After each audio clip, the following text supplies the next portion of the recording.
Her söz yerinde lazım. Öyle değil. Böyle oradan yok. Çekiyor. Hadi var.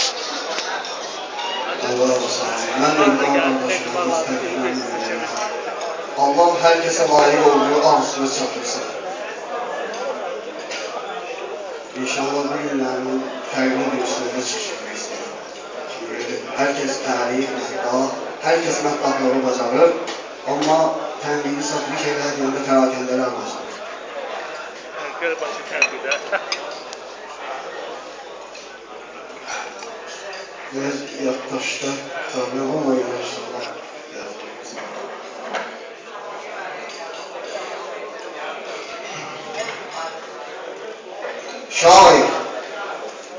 Şair, qələmi al ələ, insanlara söz qoş.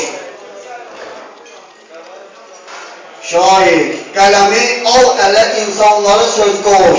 Söz qoşmağa pərgar olan ixvanlara söz qoş. İxvan qardaşlardır.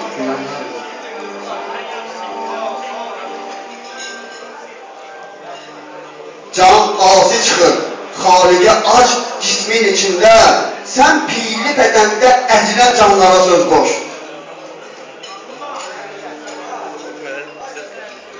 Allah özü söz qoşdu, axan taş qana dəşdə, sən axmayan, nurdan dolanan qanlara söz qoş.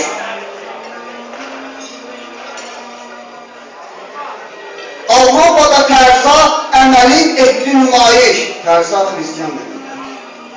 Avropada tərsa əməlin etdi nümayiş, namərdlik edən vəhşi müsəlmanlara söz qoş.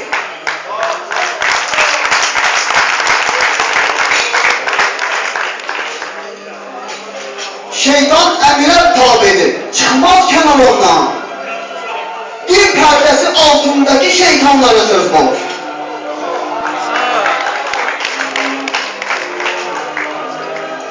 İfşa olunan nöqsana hər kəs irad eylər. İfşa olunan nöqsana hər kəs irad eylər. Göz görməyən xəlvətdəki nöqsanlara söz qoş.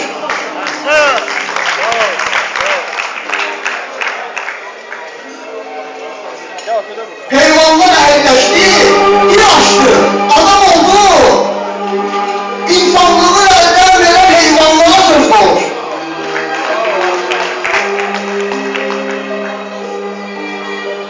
Bu reklamda işləyən qardaşlar.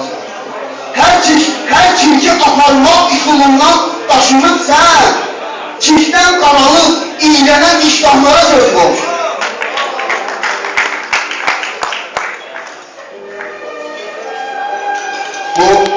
Bu sətrallı mənalar var. Diqqətlə başa düşəcək.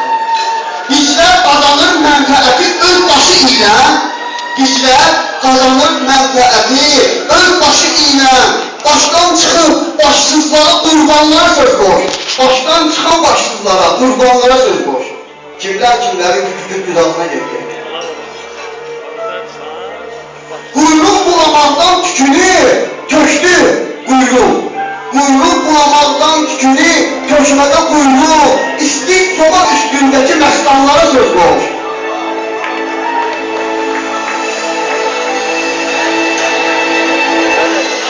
Yoxsulluğu tübyan eləyən bir zamanında, yoxsulluğu tübyan eləyən bir zamanında, göz dağı olan yoxsula ehsanlara söz qoş.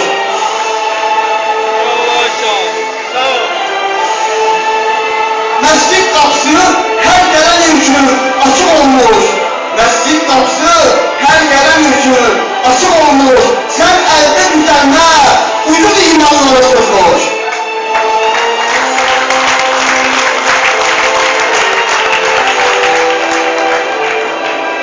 Gördüyün oxuyan, yox sənin axmaq yazılarını, həssin, qoşulub bahirə cananlara söz qoş. Vahi, şahsin, qoşulub bahirə cananlara söz qoş. Diqqətinizə elə, qoşulub, çox uzatmaq istəmirəm. Başqa şeylər. Teşekkür ederim.